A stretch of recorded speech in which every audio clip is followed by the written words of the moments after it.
العملاق في البحر ليلاً. في ليلة هادئة قرر العملاق أن يذهب إلى البحر للاستمتاع بهدوء الليل. كانت السماء صافية والقمر يضيء بنوره الفضي، بينما كانت الأمواج تتلاطم بلطف على الشاطئ. بدون قارب أو أي شيء دخل العملاق البحر مستمتعاً بالماء البارد وهو يسبح بحرية.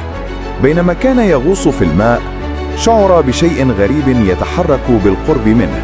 نظر فوجد سمكة ضخمة تسبح بالقرب من سطح البحر.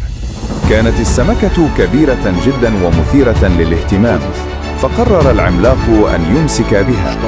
بسهولة أمسك العملاق بالسمكة بيديه الكبيرتين وابتلعها مباشرة.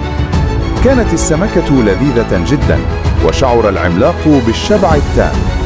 لم يكن بحاجة للباقي، فترك ما تبقى منها يطفو على سطح البحر، حيث سحبت سريعا إلى الأعماق. بعد أن استمتع بما كان، استلقى العملاق على سطح الماء مستمتعا بالهدوء والسلام الذي يحيط به.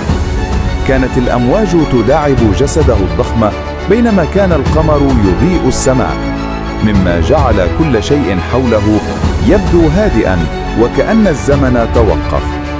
ظل العملاق هناك لفترة طويلة غارقا في أفكاره، قبل أن يقرر العودة إلى الشاطئ، حيث كانت البحر لا يزال هادئا تماما كما بدأ.